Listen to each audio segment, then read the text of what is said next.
मसला ही निकालने हम लगे हैं। जैसे देखें ना कि वैलेंटाइंस डे है अभी आ रहा है, फिर फादर्स डे है, मदर्स डे है, फिर बर्थडे है, फिर एनिवर्सरी है। तो देखिए हमारे यहाँ भी बहुत ज़्यादा डेज़ हैं जिनसे हमें बिल्कुल कोई मसला नहीं है, बल्कि हमें बड़े अच्छे लगते हैं वो डेज़, और हम उनको प्रमोट करते हैं। ईद के दिन है, रमज़ान के दिन है, यौम अरफा है, आशूरा का दिन है, ये भी हमारे डेज़ हैं, हमारे रिलीजन के डेज़ हैं जिनको हमें सेलिब्रेट करना चाहिए और हमें खुश होना चाहिए इनके ऊपर। इसका कॉन्सेप्ट हमारा पूरा दीन ने दिया हुआ है।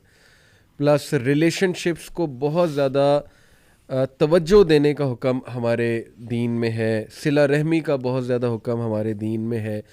दुनिया में डूब ना जाने का हुक्म है हमारे दीन में। और अपने मेन जो प्रेफरेंसेस हैं उनको तवज्जो देने का हुक्म है, प्रायोरिटी सेट करने का हुक्म है।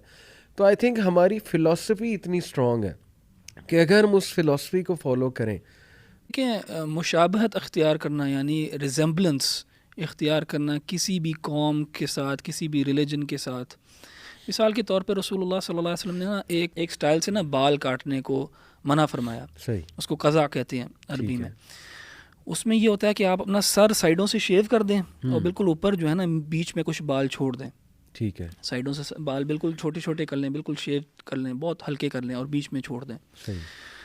और उसको मना इसलिए फरमाया गया कि ऐसे रिलीजन्स की जिनमें मॉन्क्स जो हैं वो इस किस्म के ना बाल रख लिया करते थे। सही। इसी तरह आप शरीयत में बहुत ज़्यादा और भी देखेंगे रूल्स एंड रेगुलेशंस हैं जहाँ पे हमें मना किया गया है कि आपने और रिलीजन्स जो हैं, ख़ास तौर पर यहूद और नसारा जो हैं, उनके नक्शे कदम पे नहीं चलना और आपने उनके जो हैं तौर तरीके इख्तियार नहीं करने।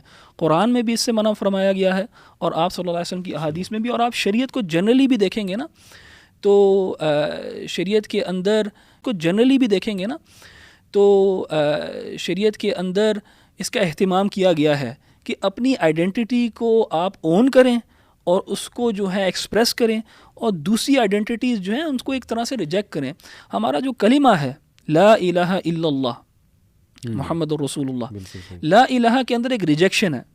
ला इलाहा यानी there is no deity worthy of worship, कोई माबूद हक़ नहीं है सिवाय किसके, अल्लाह के। तो एक रिजेक्शन है, फिर एक अफर्मेशन है।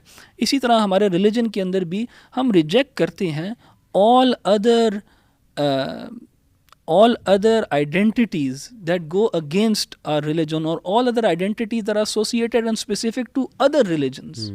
And we should own our own religion, our own culture, our own language. उसको प्रमोट करना चाहिए। बिल्कुल इजाज़ से मसला नहीं है कोई भी।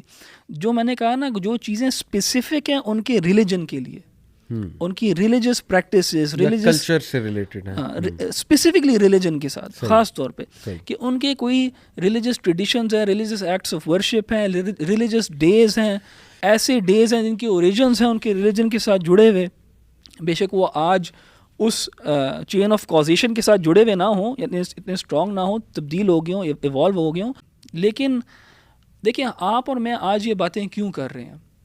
हम फॉर एग्ज़ाम्पल ये वाला सवाल क्यों उठाते हैं? फॉर एग्ज़ाम्पल जब क्रिसमस आती है तो हम क्यों मुसलमानों को कहते हैं कि क्रिसमस, हम क्यों उनको बार बार बताते हैं कि इसके ओरिजिन्स क्या हैं और आपको जो है ना इसको प्रैक्टिस नहीं करनी चाहिए। फॉर एग्ज़ाम्पल या ईस्टर आता है या वैलेंटाइंस आता है या कोई भी इस किस्म का दिन आता है, हम क्यों करते हैं ये?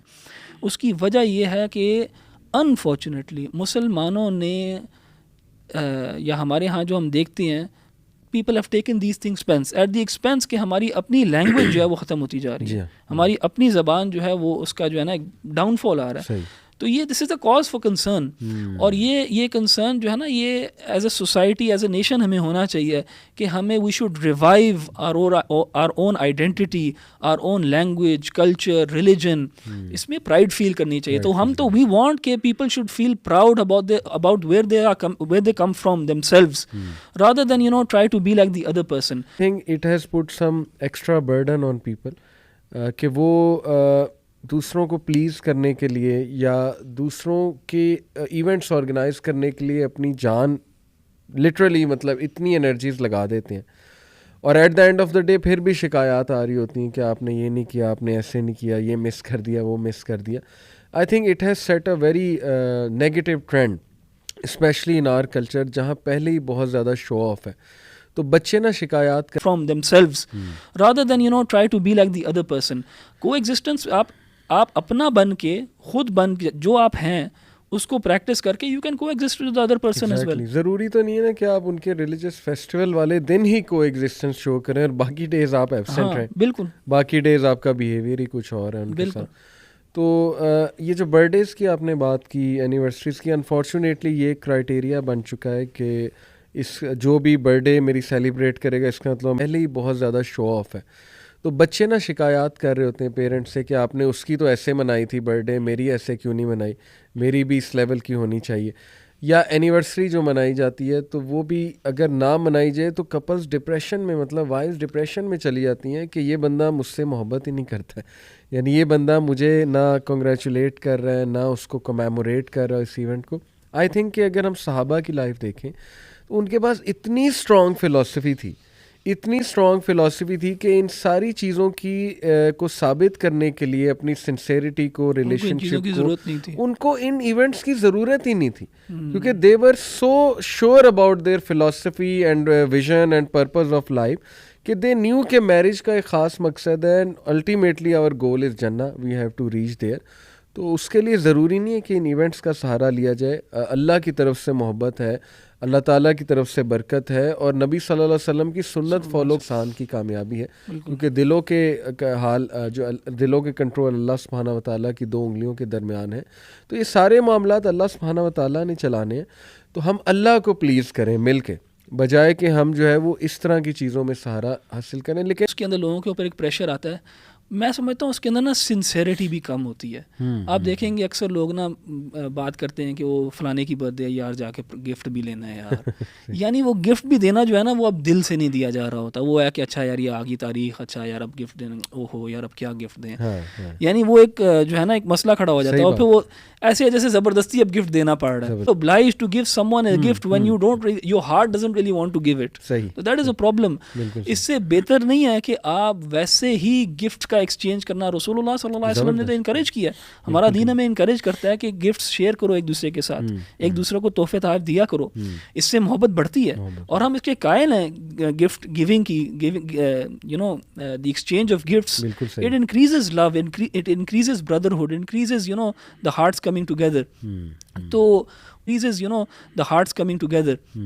तो वो उसके लिए कोई एक दिन मखसूस करना ज़रूरी तो नहीं है। सही बात। और उसमें अगर आप वैसे देंगे किसी को तो आई थिंक वो जो रिसीव करा ना गिफ्ट वो भी ज़्यादा वैल्यू करेगा। क्यों? क्योंकि शायद वो एक्सपेक्ट नहीं कर रहा जिस वक्त वो बर्थडे है उसकी, हाँ जिस वक्त उसकी बर्थडे वो एक्सपेक्ट कर रहा है कि अच्छा मुझे गिफ्ट मिलेंगे, तो उसकी वैल्यू कम हो जाती है। आई थिंक हमने इन चीज़ों को इस तरह रेगुलेट करके ना कि साल में हर दफ़ा इसको रेगुलेट की जो स्पिरिट है उसको कम कर दिया और उसकी इंपॉर्टेंस जो है उसको कम कर दिया। तो I think it's may be even better कि हम इसको रीसेट करें और अपने लव्ड वंस को गिफ्ट दिया करें। यू नो साल में 2 दफ़ा दे दें, आप 1 दफ़ा दे दें, 3 दफ़ा दे दें, सरप्राइज दें। हाँ, सरप्राइज दें। इसका इफेक्ट ही जो है वो एक और लेवल का होगा। बड़ा इंपॉर्टेंट पॉइंट। मैं इसमें ना आपको थोड़ी सी और भी चाहूँगा मिसाल दूँ कि देखें इस्लामिक सिस्टम कितना सिक्योर है, कितना खूबसूरत है और कितना प्रोटेक्ट करता है हर बंदे को, हर पार्टी को। कि आपने किसी को अप्रोच करना है, आप डिग्निटी के साथ, डिसेंसी के साथ उसके फादर को अप्रोच करो, आप उनसे इजहार करो अपनी पसंद का, ताकि लड़की के वली इन्वॉल्व हो।